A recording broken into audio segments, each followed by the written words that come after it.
A very good evening, students. So let's begin with the class 2 of chemical reactions and equations.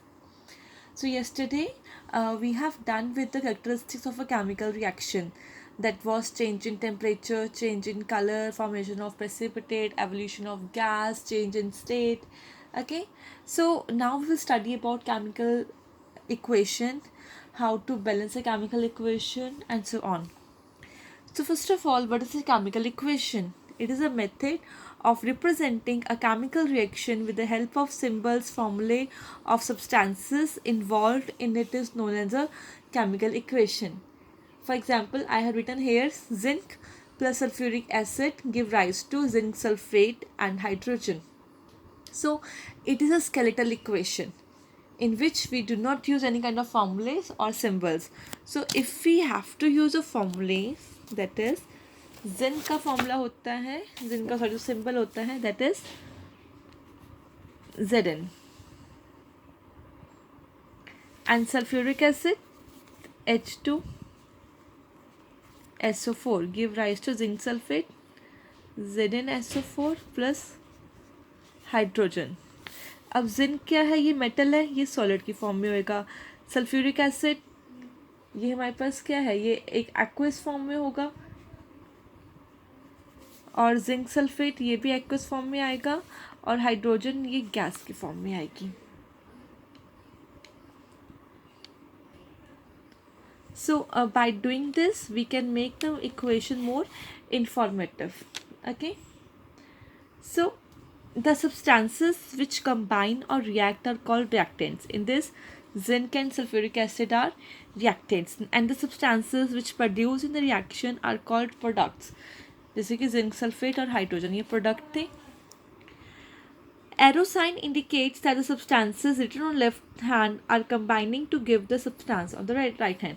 यानी कि left hand में हमेशा आपके reactants होंगे. Reactants क्या बताते हैं कि जब वो रिएक्ट करेंगे हमारे पास एक राइट हैंड में एक नया प्रोडक्ट फॉर्म होगा. Now we shall study about how to balance how to balance the unbalanced equation. Now अब जो हमने फर्स्ट इक्वेशन आपने देख लेते हैं, जो हमने अभी लिखी थी यहाँ पे, zinc plus sulfuric acid which give rise to zinc sulfate and hydrogen. Now let us count the number of atoms in the reactants and products separately. यहाँ पे हम reactants लिख लेंगे और यहाँ पे हम products लिख लेंगे. अब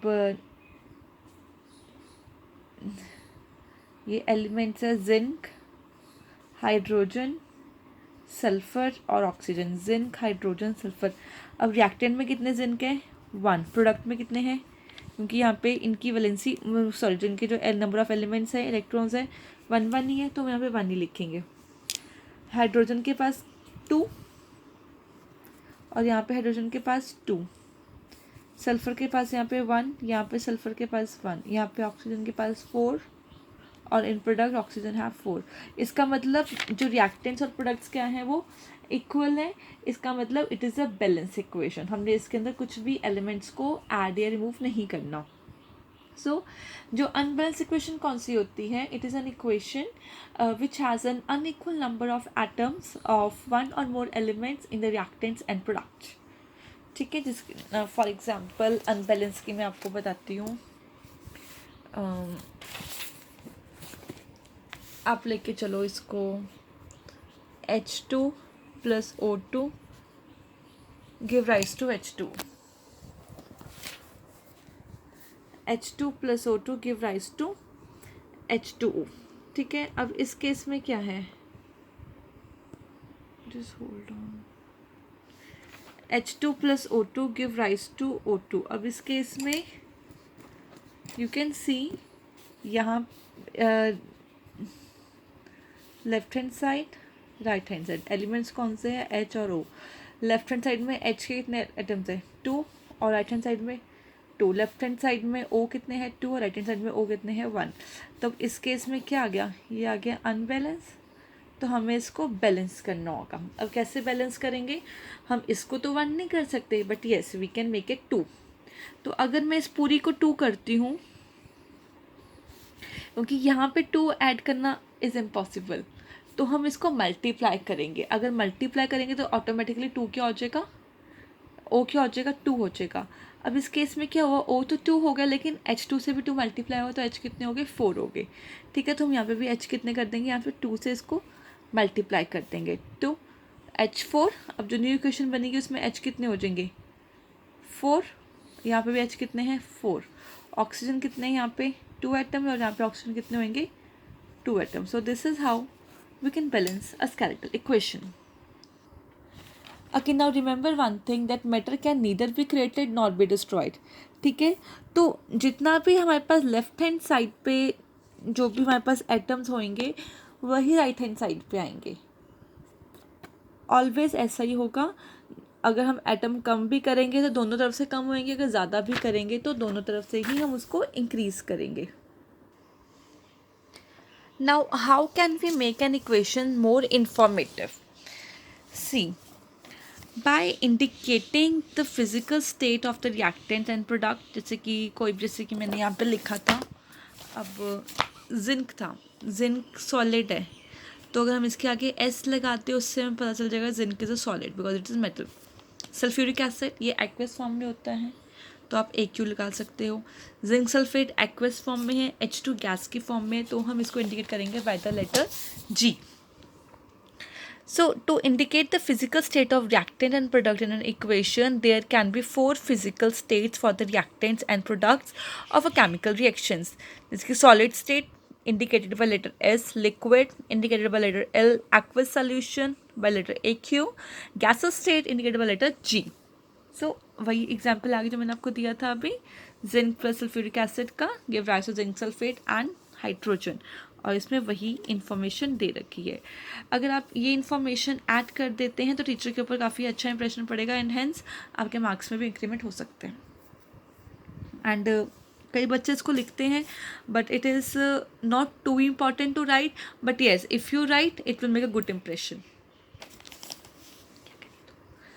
So, in some cases, an insoluble product called precipitate is found by the reaction between solution of reactants, जैसे कि हमने कल पढ़ा था लेड नाइट्रेट और पोटेशियम आयोडाइड के बीच में। ठीक है, since the insoluble product is a solid substance, its physical state is indicated in the equation by the symbol S। क्योंकि वो insoluble है तो obviously वो solid substance ही होगा। For example, when calcium hydroxide solution reacts with carbon dioxide gas, a white precipitate of calcium carbonate is formed। जैसे calcium hydroxide है CaOH2 plus CO2, CO2 is gas, give rise to calcium carbonate which is a precipitate। ठीक है, white colour का precipitate होगा और water release out होगा उसमें से, तो ये एक इक्वेशन है। ठीक है, इसमें प्रेसिपिटेट बना, गैस थी, एक्वस सॉल्यूशन था। So in this reaction calcium carbonate is formed as a solid product, so it's physical state indicated by the symbol S।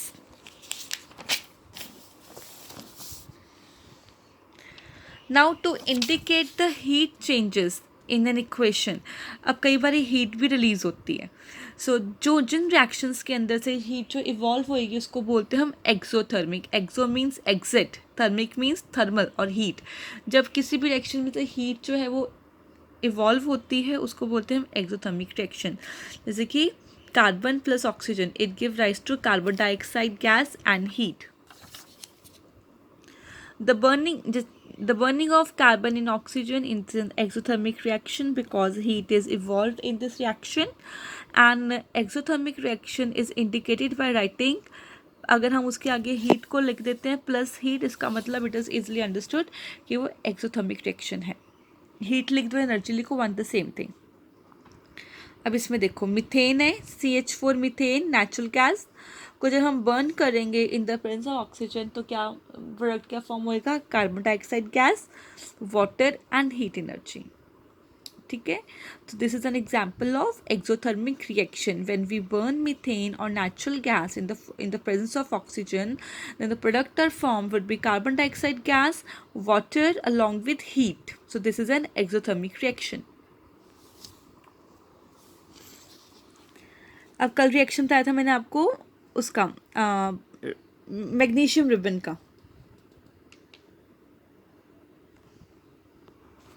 अब मैग्नीशियम रिबन एग्जाम्पल में क्या था कि जब हम मैग्नीशियम को इन the presence of oxygen burn करते हैं तब वो डैजलिंग वाइट फ्लेम से बर्न होएगा, यानी कि ऑब्वियसली हीट एनर्जी जो उसमें रिलीज आउट होएगी। ठीक है। So, for example, combustion of fuels such as wood, coal, kerosene, petrol, diesel are all exothermic reactions. And because all these reactions produce heat energy, even the combustion of food like glucose in our body during respiration is an exothermic reaction. We need energy to stay alive. We get this energy from the food we eat. During digestion, food is broken down into simpler substances. For example, the food like chapati, bread, rice, potato. During digestion, starch, carbohydrates is broken down to simple carbohydrate called glucose.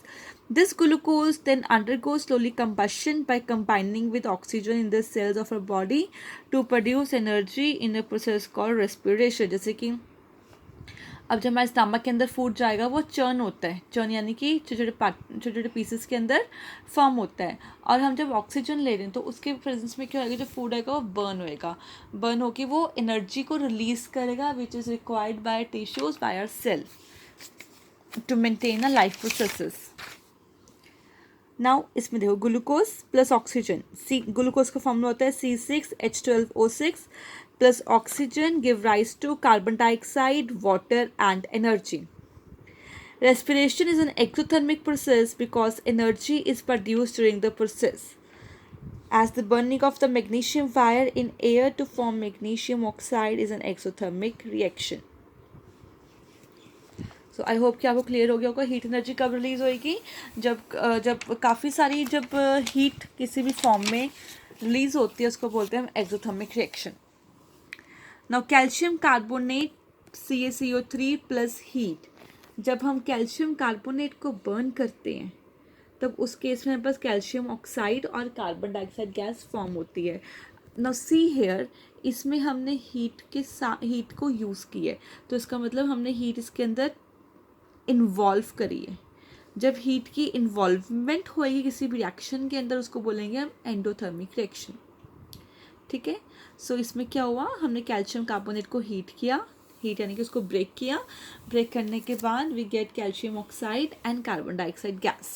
So this is an endothermic reaction. Endothermic reaction means because it require heat. अब जैसे कि photosynthesis है, उसमें भी sunlight energy चाहिए होती है, तो वो कौन सा रिएक्शन होगा, वो होगा एंडोथर्मिक रिएक्शन।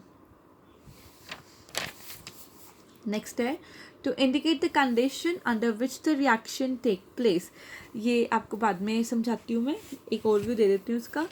कंडीशन मतलब कि किसी भी रिएक्शन को अंडरगो करने के लिए we required one catalyst. Catalyst मतलब कि जो एक रिएक्शन को फॉरवर्ड फास्ट कर देगा। For example in the photosynthesis catalyst है आपका क्लोरोफिल। अब क्लोरोफिल अगर नहीं होएगी तो रिएक्शन पॉसिबल नहीं है, तो chlorophyll is an catalyst in the reaction of photosynthesis. Similarly catalyst क्या होता है, जो एक रिएक्शन को पॉसिबल कंडीशन देगा to take place. If heat is required for reaction to take place, then a sign called delta is put over the arrow of the equation. If the reaction take place in the presence of a catalyst, then the symbol or formula of the catalyst is also written above or below sign in the equation. जैसे कि potassium chlorate है KClO3, जब इसको हम heat करेंगे in the presence of manganese dioxide it decompose to form potassium chloride and oxygen gas. यानी कि हमने इसको हीट किया, पोटेशियम क्लोरेट को सिंपल हीट नहीं करना, यानी कि हमने आग जला के उसको हीट कर दिया। एक हमें कैटलिस्ट चाहिए, एक हमें एंजाइम चाहिए, या एक हमें कंपाउंड चाहिए which is called manganese oxide. अब इसकी प्रेजेंस में जब हम उसको हीट करेंगे तो वो क्या फॉर्म करेगा, पोटेशियम क्लोराइड एंड ऑक्सीजन। ठीक है। अब हम इसको ये नहीं लिख सकते कि potassium chlorate plus manganese dioxide, no, ऐसा लिखेंगे तो वो कैटलिस्ट का काम नहीं होएगा। वो होएगा कि हमने एक कंपाउंड यूज़ की है। ठीक है। तो कैटलिस्ट का क्या होता है, कैटलिस्ट का जो होता है, कैटलिस्ट के अंदर कोई भी फिक्स नंबर ऑफ सब्सटेंसेस नहीं रहते। यानी कि अगर हमें उसको बैलेंस करने की रिक्वायरमेंट नहीं पड़ती, जैसे कि अगर हम इसको बैलेंस करेंगे पोटेशियम क्लोरेट और इसको, तो इसमें जो कैटलिस्ट है हम इसको बैलेंस नहीं करेंगे, ठीक है। अगर हम इसको अलग से शो करते पोटेशियम क्लोरेट के साथ, तब हमें इसे बैलेंस करना पड़ता और वो बैलेंस इक्वेशन पॉसिबल ना हो पाती, बिकॉज जो प्रोडक्ट है, प्रोडक्ट के अंदर हमारे पास मैंगनीज कहीं पर भी नहीं आया। तो मैंगनीज ट्राइऑक्साइड इसका सिर्फ एक हेल्प के लिए एक एजेंट था, ठीक है, जिसने इस सब्सटेंस को तोड़ने में हेल्प करी, जिसने पोटेशियम क्लोरेट को डिकम्पोज कर दिया into potassium chloride and oxygen. Now methanol or methyl alcohol is manufactured from carbon monoxide and hydrogen. The mixture of carbon monoxide and hydrogen gases is compressed to 300 atmospheric pressure and then passed over a catalyst consisting of a mixture of zinc oxide and chromium oxide heated to a temperature of 3 degrees Celsius, 300 degrees Celsius. So the condition for this reaction to take place are a pressure of 300 atmosphere, a temperature of 300 degrees Celsius and a catalyst which is a mixture of zinc oxide and chromium oxide. जैसे कि इसमें ये था carbon monoxide, एक जब methanol बननी है यानी कि अल्कोहल बननी है, कार्बन मोनोऑक्साइड की रिक्वायरमेंट पड़ी और हाइड्रोजन की रिक्वायरमेंट पड़ी। सिर्फ ये दो रिएक्टेंट से इस दो रिएक्टेंट ने हमें एक प्रोडक्ट दिया मिथाइल अल्कोहल। अब ये दो रिएक्टेंट को अंडरगो करने के लिए एटमॉस्फेरिक प्रेशर की रिक्वायरमेंट पड़ी 300 atmospheric pressure plus 300 degrees Celsius along with these two catalysts, zinc oxide and chromium oxide, तब हमें जाके मिला मिथेनॉल और मिथाइल अल्कोहल। ऐसे यहाँ पे लिखा हुआ है the green plants make food by photosynthesis. इसमें कौन कौन से कैटलिस्ट होते हैं? Sunlight and chlorophyll. अब ना तो हम सनलाइट को यूज़ करते हैं रिएक्शन के अंदर, ना हम क्लोरोफिल का कोई फॉर्मूला लगाते हैं। सिंपल हमें पता है कि अगर ये दो चीज़ें प्रेजेंट ना होए तो हमारा जो ये प्रोसेस होता है फोटोसिंथेसिस का, that will not take place. तो उसको कंटिन्यू करने के लिए we require chlorophyll and we require sunlight. So catalyst एक तरह के एंजाइम होते हैं which help to take place the reaction. Now ये देखो, ये है फोटोसिंथेसिस का equation. 6CO2 plus 6H2O give rise to C6H12O6 plus 6O2 यानी कि oxygen. Important examples on writing of balance equation. अब बैलेंस इक्वेशन मैं आपको कल बताती हूँ कि कैसे हम इक्वेशंस को बैलेंस करेंगे। Till then watch this video and if have any doubt then contact me.